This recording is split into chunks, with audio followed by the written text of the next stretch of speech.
Hello friends, నేను శరణ్యాని. ఇవాళ మూగ మనసులు 4వ భాగం చదువుకుందాము. రచించిన వారు మీనా ముక్తేశ్వర్ గారు. ఆ సమయంలో భర్త కారు రావడం గమనించింది.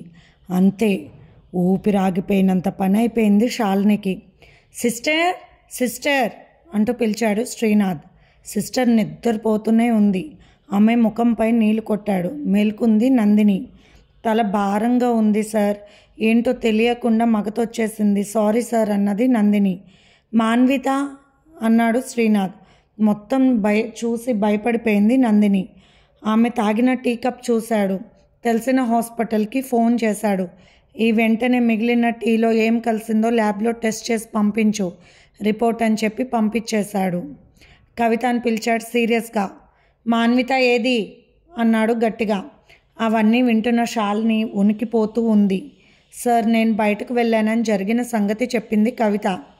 కవితను విడిగా పిలిచే మాట్లాడారు శ్రీనాథ్. శాలిని టీ వడగట్టిచ్చిన సంగతి చెప్పింది కవిత. ల్యాబ్లో టెస్ట్ చేసిన అతను ఫోన్ చేసి 10 నిమిషాల్లో దాన్ని నిద్ర మాత్రలు కలిశాయి అని చెప్పాడు. ఓకే అంటూ పెట్టేశాడు ఫోన్ శ్రీనాథ్. మాన్విత ఏది సిస్టర్ అంటూ మాన్విత ఏది కవిత అంటూ అడుగుతున్న శ్రీనాథ్ మాటలకు వారిద్దరూ భయపడిపోయారు. శాలిని ముఖం కూడా చూడలేదు శ్రీనాథ్. నాకు తెలియదండి అన్నది భయంగా శాలిని. నువ్వు ఇంట్లో బాధ్యత గల ఇల్లాలివి కదా, నిన్నెందుకు అడుగుతాను నేను అన్నాడు కోపంగా శ్రీనాథ్. ఇంతలో శాలినికి ఫోన్ వచ్చింది. ఫోన్ తను లిఫ్ట్ చేశాడు శ్రీనాథ్. మేడం, అన్ని చోట్ల వెతికాం, ఎక్కడా కనిపించలేదు మాన్విత మేడం గారు. సారీ మేడం అంటున్నారు అవతల వ్యక్తి. అది కాదండి, నాకు మాన్విత కనిపించకపోయేసరికి నేనే అబ్బాయిని పంపించి వెతకండి అన్నాను అని చెప్పింది భయంగా శాలిని. డాడీ, మమ్మీ పంపింది అత్తను బయటకు అని చెప్పాడు సూర్య. విన్నాడు శ్రీనాథ్. శాలిని, నీ బట్టలు సర్దుకో, మీ పుట్టింటికి వెళ్ళిపో మర్యాదగా, ఇంకా కాసేపు నా ముందు ఉండకు అన్నాడు చాలా సీరియస్గా శ్రీనాథ్. ఇందులో నా తప్పేమీ లేదండి అని చెప్పబోయింది శాలిని. గది తలుపు స్పీడ్గా వేశాడు శ్రీనాథ్. నా చెల్లెల్ని ఏం చేశావు, ఎటుపోయిందో చెప్పు, పోలీస్ కేసు పెడతాను నీ మీద. మొత్తం అందించి సిస్టర్ని పడుకోబెట్టావు, కవితను బయటకు పంపావు, చాలా సమయం వరకు కనీసం ఆడదాని అన్న సంగతి కూడా మర్చిపోయావు. నా రక్తం పంచుకు పుట్టిన నా చెల్లి చీర విప్పి బయటకు పంపుతావా? నాకు చెప్పి నువ్వు నన్ను ఇష్టపడ్డావని నన్ను ఒప్పించి నిన్ను నాకు అప్పగించి ఇంటికి మహారాణిని చేసింది కదూ. అందుకు మతిలేని కడుపుతో ఉన్న అభాగ్యురాలైన నా చెల్లెల్ని అలాంటి అవతారంలో బయటకు పంపుతావా? అసలు ఆడదానివేనా నువ్వు? నాన్నగారు వచ్చేసరికి ముందు నువ్వు పుట్టింటికి వెళ్ళిపో. మీ వాళ్ళ దృష్టిలో నేను దుర్మార్గుని అయితే అవ్వచ్చు, ఏదైనా యాక్సిడెంట్ జరిగి నా చెల్లెలకి ఏదైనా అయితే, ఏదైనా జరగరాని అఘాత్యం జరిగితే మా పరిస్థితి ఏమవుతుంది? ఇక నిన్ను నమ్మి ఈ ఇంట్లో ఒక్క క్షణం కూడా నేను ఉంచలేను. నీకు నువ్వే మర్యాదగా వెళ్ళిపో, ఇక నీకు నాకు ఏ సంబంధం ఉండదు అని మొహమాటం లేకుండా చెప్పేశాడు శ్రీనాథ్ వర్మ. శ్రీనాథ్కి కోపం రాదు, అసలు వచ్చిందంటే బ్రహ్మ దిగొచ్చినా వినడు. ఆ సంగతి తెలుసు శాలినికి. కాలాబేరానికి వచ్చింది శాలిని. నాలో రాక్షసుని నిద్ర లేపకు, దయచేసి నువ్వు మంచితనంగా వెళ్ళిపో. నా చెల్లి ఏమైందో తెలియాలి. అవసరమైతే నిన్ను జైలుకి పంపడానికి కూడా నేను వెనకాడను. మర్యాదగా వెళ్ళిపో. నీలాంటి ఆడవాళ్ళు ఉంటారని మాకు తెలియదు, నువ్వు ఇలాంటి దానివని ఇప్పటి వరకు నాకు తెలియదు. తెలిసిన తర్వాత ఒక్క క్షణం కూడా నీ ముఖం చూడ్డానికి కూడా నాకు ఇష్టం లేదు. నీకు నువ్వే వెళ్ళిపో, లేకుంటే పోలీసుల్ని నేనే పిలుస్తానంత కోపంగా చెప్తున్న భర్త వైపు చూసి భయపడిపోయింది శాలిని. బట్టలు సర్దుకుంది శాలిని. పిల్లల్ని తనతో రమ్మని చెప్పింది. వద్దు, మమ్మల్ని కూడా నువ్వు బయటకు పంపిస్తావు అత్తలాగా. అత్త ఇప్పుడు ఏమైందో తెలియదు అంటూ ఏడ్చాడు సూర్య. సూర్యని దగ్గరకు తీసుకున్నాడు శ్రీనాథ్. పాపకు తండ్రి అంటే విపరీతమైన ఇష్టం. తండ్రిని విడిచి ఒక్క క్షణం కూడా ఉండలేదు. నాకు డాడీ పప్పా కావాలి అన్నది. ఏదో తప్పు చేసింది అమ్మ, అందుకే నాన్న తిడుతున్నారని గ్రహించారు ఆ చిన్నారి పిల్లలు. నిజమే, ఎప్పుడు నవ్వుతూ తూలుతూ ఏనాడు భార్యను ఒక మాట కూడా అనలేదు. చాలా మంచివాడు శ్రీనాథ్ వర్మ. పిల్లల మాటలు విన్నాక మరింత సిగ్గుపడి తనని తానే అసహ్యించుకుంది శాలిని. కార్ డ్రైవర్కి ఫోన్ చేశాడు శ్రీనాథ్ వర్మ. ఇక బయలుదేరు అన్నాడు కోపంగా శ్రీనాథ్ వర్మ. శాలిని బయలుదేరాక పాప ఏడ్చింది. తల్లితో పాటు వెళ్ళిపోయింది. సూర్య మాత్రం వెళ్ళలేకపోయాడు. శ్రీనాథ్ వర్మకు కోపం తగ్గడం లేదు. కారు బయలుదేరింది. శాలిని ముఖం చూసి ఎప్పుడో 25 ఏళ్ళ నుండి డ్రైవర్గా పనిచేస్తున్న వెంకట్రావు ఏమిటమ్మా అలా ఉన్నారని అడిగాడు. ఏం లేదు అంటూ కళ్ళు తుడుచుకుంది శాలిని. కారు వేగంగా వెళ్తుంది. ఇంతలో దారిలో ఏదో యాక్సిడెంట్, అమ్మాయి చనిపోయిందంటూ గుమ్ముగూడున్నారు జనం. కారు ఆపండి అంకుల్ అని చెప్పింది శాలిని. పరుగున కారు దిగి వెళ్ళింది శాలిని. పాప కూడా ఆమె వెనకే పరిగెత్తింది. బిడ్డను గమనించకుండా పిచ్చి పట్టినట్టు పరిగెత్తింది శాలిని. వెంకట్రావు గబుక్కుని పాపాయిని పట్టుకున్నాడు. లేకుంటే కారు కింద పడిపోయేది. శాలిని ఆ గుంపులోకి వెళ్ళింది. దేవుడా, ఆ శవం నా ఆడబిడ్డది కాకుండా చూడు అని మనసులో ఎన్నో దండాలు పెట్టుకుంది. ఆ శవాన్ని చూసి అప్పుడు స్థిమితపడింది. అమ్మయ్య అని గుండెలపై చేతులు వేసుకుని కారుని చేరింది. ఏంటమ్మా నడి రోడ్లో కారు దిగాల పరిగెడతారు? పాప కూడా మీ వెనకాల పరిగెత్తింది. నేను పట్టుకోకుంటే కారు కింద పడిపోయేది. ఏం ఆలోచిస్తున్నారు మీరు? నేను మీ తండ్రి లాంటి వాడిని, చెప్పొచ్చు కదా అన్నాడు వెంకట్రావు. ఏమీ లేదు అంకుల్ అని కళ్ళు తుడుచుకుంది శాలిని. రాత్రి 8 గంటలకు పుట్టింటికి చేరింది శాలిని. బయట హాల్లో కూర్చున్న మర్దళ్ళిద్దరూ కూడా మొహాలు తిప్పుకుని లోపలికి వెళ్ళిపోయారు పలకరించకుండా. ఏంటో పెద్ద సూట్ కేసు వేసుకొచ్చింది, ఎన్నాళ్ళు తిష్ట వేస్తుందో అని చెప్పుకుంటూ వెళ్ళారు. సూట్ కేసులు అక్కడ పెడుతున్న వెంకట్రావు ఆ మాటలు విన్నాడు. సరే అమ్మా నేను వెళ్ళొస్తానని చెప్పి వెళ్ళిపోయాడు. శాలిని వాళ్ళమ్మ బయటకు వచ్చింది. ఏంటమ్మా ఇప్పుడొచ్చావు? మీ ఆడబిడ్డకి ఎలా ఉంది తల్లి అంటూ ప్రశ్నించింది గౌరమ్మ. ఏం మాట్లాడకుండా తన గదిలోకి వెళ్ళింది శాలిని. ఆ గదిలో ఎవరో ఉండడం గమనించి బయటకు వచ్చేసింది. అమ్మ ఎవరు వాళ్ళు అని అడిగింది. మీ మరదలు వాళ్ళ మేనత్త మేనమామమ్మ. 10 రోజులు అయింది వచ్చి. ఆయనకేదో గుండె ఆపరేషన్ అంట, ఇక్కడే ఉంటారట. ట్రీట్మెంట్ చేసేసరికి 2 నెలలు పడుతుందని చెప్పారు. ఆ తర్వాత వెళ్తారేమో అన్నది ఒక రకమైన బాధను కనపడనివ్వకుండా గౌరమ్మ. పాప డాడీ కావాలి నాకు, అమ్మ డాడీ కావాలి అంటూ అప్పుడే మొదలుపెట్టింది. ఏంటి గోల అని విసుక్కున్నారు మరదళ్ళొక్క మేనమామ అత్త. మా అమ్మాయి వచ్చింది అంటూ చెప్పారు గౌరమ్మ. మా రూమ్లో ఉండమ్మా అని చెప్పారు గౌరమ్మ. లోపలికి వచ్చిన పాప నాకు ఈ రూమ్ నచ్చలేదు, నా బెడ్ ఇది కాదు అంటూ ఏడవటం మొదలుపెట్టింది. శాలిని మనసులో మాత్రం మాన్విత దొరకాలి క్షేమంగా అని కోరుకుంటూ ఉన్నది. గౌతమ్ నంద మహేష్ వర్మ గారికి ఫోన్ చేశాడు. సార్ మెడిసిన్ ఇది అంటూ చెప్పి సలహా అడిగాడు. వెయ్యవచ్చు, నీకు అన్నీ తెలుసుగా గౌతమ్, నేను వచ్చేస్తాను, పని అయిపోయింది అని చెప్పారు. మాన్విత నిద్రలోనే తన డ్రెస్ పట్టుకుని వద్దు తీయొద్దు మా అన్న ఇచ్చాడంటూ అరుస్తుంది భయంగా. గౌతమ్ నంద మాన్విత దగ్గరకు వెళ్ళాడు.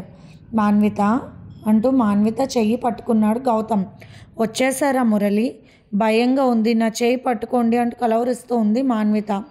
రోడ్డు మీద వెళ్ళిపోతున్నాను, నాకు చాలా భయంగా ఉంది, నన్ను పట్టుకో మురళి అంటూ అరుస్తూ ఉంది, ఏడుస్తూ ఉంది మాన్విత. గౌతమ్ చెయ్యి గట్టిగా పట్టుకుని వణికిపోతుంది మాన్విత.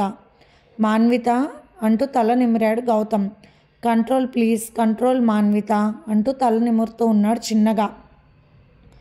అసలు చీర లేకుండా మాన్వితను బయటకు పంపిందెవరు? చంటి బిడ్డ లాంటి మనస్తత్వం ఉన్న ఆమెను అలా పంపిందెవరు? ఎంత కఠిన హృదయం! సార్ ఎంతో జాగ్రత్తగా చూసుకుంటారు వాళ్ళ అమ్మాయిని, ఎందువల్ల జరిగిందో ఈ పొరపాటు అంటూ బాధపడ్డాడు గౌతమ్. డాడీ రండి తొందరగా, నాకు భయం వేస్తుంది, రోడ్డు మీద బస్సులు వెళ్తున్నాయి, నా కాళ్ళల్లో రాళ్ళు గుచ్చుకుంటున్నాయి, నొప్పి వస్తుంది డాడీ అంటూ పెద్ద పెద్దగా ఆడవడం మొదలుపెట్టింది మాన్విత. గజగజ వణికిపోతూ జుట్టు పీక్కుంటూ ఒక రకంగా ప్రవర్తిస్తుంది మాన్విత. చేసేదేమీ లేక మాన్వితను దగ్గరకు తీసుకున్నాడు గౌతమ్ నంద. అలాగే గట్టిగా కౌగిలించుకొని మురళి మురళి అంటూ అలా ఉండిపోయింది. కాసేపటికి వణుకు తగ్గింది ఆమె శరీరంలో. చిన్నగా ఆమెను పడుకోపెట్టబోయాడు గౌతమ్ నంద. వద్దు, ఎక్కడికి వెళ్ళొద్దు, మీరు నన్ను వదిలి ప్లీజ్ అంటూ ఏడుస్తోంది మాన్విత. మాన్వి అంటూ తల నిమిరాడు గౌతమ్. నాకు దాహంగా ఉంది అన్నది మాన్విత. ఒక్కసారి వదులు, నేను వెళ్ళి మంచినీళ్ళు తీసుకొస్తానన్నాడు గౌతమ్ నంద. అతి కష్టం మీద బెడ్ మీద ఉంచి వాటర్ తీసుకొచ్చాడు గౌతమ్ నంద. ఇంతలో బెడ్ మీద నుండి జారిపోబోయింది మాన్విత. వెంటనే వచ్చి పట్టుకున్నాడు గౌతమ్ నంద. అప్పుడే వచ్చారు మహేష్ వర్మ గారు. మాన్విత అంటూ కంగారుగా వచ్చారు. మాన్విత భయంతో గౌతమ్ నందాను కౌగిలించుకుని వదలటం లేదు. కాస్త మొహమాటంగా అనిపించింది గౌతమ్ నందాకు. పేషెంట్ల దృష్ట్యా మన ప్రవర్తన ఉంటుంది, కానీ వేరే ఒకలాగా ఆలోచించి బాధపడాల్సిన అవసరం లేదు గౌతమ్, టేక్ ఇట్ ఈజీ అన్నారు Mahesh Varma. Thank you sir. చాలా భయపడిపోతున్నారు మాన్విత. రోడ్డు మీద ఉన్నట్టు భయపడి అడుస్తూ ఉన్నారు. మధ్యలో మురళి గారిని కలవరిస్తున్నారు. ఇందాక కాస్త తీవ్రంగానే ఉన్నారు, జుట్టంతా చేతులతో లాగుతూ ఉంది. కాస్త భయం అనిపించింది సార్ అన్నాడు గౌతమ్ బాధగా. గౌతమ్ నందాకు మాన్విత అంటే చాలా ఇష్టమని తర్వాత తెలిసింది. అది తెలియచేయాలని అనుకునేంతలోపేనే మురళి అంటే ఇష్టం ఉన్నట్టు చెప్పింది మాన్విత. తనకేమీ తెలియనట్టుగా మౌనంగా ఉండిపోయారు. అందుకే మహేష్ వర్మ గారు శ్రీనాథ్ చెప్పాడు మహేష్ వర్మ గారికి ఆ విషయం. ఇంతలో శ్రీనాథ్ ఫోన్ చేసి జరిగింది చెప్పాడు. శాలిని చేసిన తప్పుకి ఇంట్లో నుండి బయటకు పంపించిన విషయం కూడా చెప్పాడు. వినగానే చాలా కోపం వచ్చింది మహేష్ వర్మ గారికి. కానీ అందరూ తన కుటుంబ సభ్యులే, ఏమన్నగలడు, పెద్దరికంలో ఉన్నవాడు. తప్పులు చేసిన చిన్నవాళ్ళని క్షమించాలి, ఇక మరి ఏమీ చేయలేరు. కాసేపటికి శాంతపడ్డారు మహేష్ వర్మ గారు. తండ్రికి కోపం వచ్చిందన్న సంగతి ఆయన మౌనమే తెలిపింది శ్రీనాథ్ వర్మకు. నన్ను కూడా క్షమించండి నాన్నగారని బాధపడ్డాడు శ్రీనాథ్ వర్మ. శ్రీనాథ్, ఇలాంటి పరిస్థితులే వస్తాయి మతిస్థిమితం లేని వారి పట్ల. ప్రతి ఒక్కరి బిహేవియర్ ఇలాగే ఉంటుంది. చాలా వరకు వారికి ఏమీ తెలియదు, పసిపాపల లోకంలో ఉంటారు. అటువంటి వారి పట్ల ఎన్నో అవమానాలు జరుగుతూ ఉంటాయి అని బాధపడుతూ, పాప నేను చూడండి ఒక్క క్షణం కూడా ఉండలేదు కదా శ్రీనాథ్, ఎలా పంపించావంటూ ప్రశ్నించారు మహేష్ వర్మ గారు బాధపడుతూ. కానీ ఆ సమయంలో నిజంగా తనే ఉంటే ఇంకేం చేసేవాడో తనకే తెలియదు. అందుకే మౌనంగా ఉండిపోయారు మహేష్ వర్మ గారు. మాన్విత కలవరిస్తూ ఉంది. డాడీ భయం వేస్తుంది అంటూ వణుకుపోతూ ఉంది. సార్ ఒక్కసారి రెండు అని పిలిచాడు గౌతమ్. మాన్విత చేయి పట్టుకున్నారు మహేష్ వర్మ గారు. డాడీ తండ్రి స్పర్శకు కళ్ళు తెరిచింది మాన్విత. అమ్మా అంటూ పలకరించారు మహేష్ వర్మ గారు. డాడీ, నాకు చాలా భయం వేసింది. మీరు కారు వేసుకుని వస్తానని చెప్పారు, రాలేదే. నేను రోడ్డు మీద నడవాలంటే భయం కదా నాకు. నా కాలు చూడండి ఎలా ఉన్నాయో అంటూ వెక్కి ఏడ్చింది మాన్విత చంటి బిడ్డలాగా. అంతే మహేష్ వర్మ గారు కన్నీరైపోయారు. డాడీ అంటూ ఏడుస్తూ ఉంది మాన్విత తండ్రిని కౌగిలించుకుని. వారిద్దరిని చూసిన గౌతమ్ నందాకు పాత రోజులు కళ్ళ ముందుకు వచ్చాయి. డాడీ ఎంతసేపు హాస్పిటల్లో ఉంటే ఎలా? ప్లీజ్ పిక్నిక్కి వెళ్దాం, నువ్వు చెప్పు గౌతమ్ అంటూ గౌతమ్ని చూసి నవ్వింది మాన్విత. అటువంటి తండ్రి కూతుళ్ళు ఎప్పుడు సరదాగా ఆనందంగా నవ్వుతూ తూలుతూ ఉండేవారు. తల్లి లేని బిడ్డలను ఎంత బాగా పెంచారు సార్. అటువంటి తండ్రికి నమస్కరించుకోవచ్చు. ఎవరు లేని నన్ను కూడా ఎంతో ప్రేమగా చూశారు. శ్రీనాథ్ ఎంత మంచివాడు. చక్కటి పెంపకంలో పెరిగిన పిల్లలు శ్రీనాథ్, మాన్విత. గౌతమ్, ఏంటి ఆలోచిస్తున్నావు? ఒకసారి ఇటు రండి అంటూ పిలిచాడు మహేష్ వర్మ. కూతురికి చేయవలసినవి మాత్రం చెప్పారు. టాబ్లెట్ వేశాడు గౌతమ్ నంద. టాబ్లెట్స్ చేదుగా ఉండడంతో వేసుకొని గౌతమ్ మీద కూసేసింది మాన్విత. సారీ గౌతమ్, సారీ అన్నారు మహేష్ వర్మ గారు. నన్ను పరాయి వాడిని చేయకండి సార్, మీ పెంపకంలో పెరిగిన వాడినే నేను కూడా అన్నాడు బాధగా గౌతమ్. షర్ట్ మీద చిన్న మరక ఉన్న ఒప్పుకునేది కాదు ఒకప్పుడు. గౌతమ్ షర్ట్ మీద డర్ట్ పడింది, వెంటనే మార్చుకోండి అని చెప్పేది. ఎంత శుభ్రం, ఎంత మంచి అమ్మాయి, ఇలా అయిపోయింది పాపం.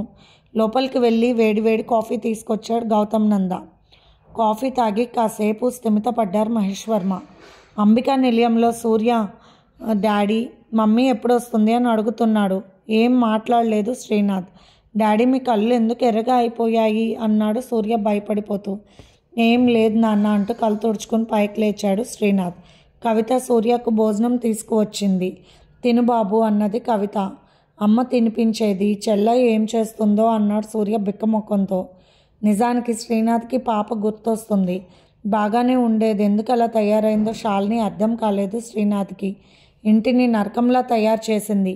అసలే సమస్యలుగా ఉన్న ఇంటిని మరింత సమస్యల్లో పడేసింది. పుట్టింట్లో సరిగ్గా ఉండదు అన్న సంగతి శ్రీనాథ్కి తెలుసు. శాలిని మరదళ్ళు అన్నయ్య అంటూ తనను గౌరవిస్తారు కానీ శాలిని లెక్క చేయరు.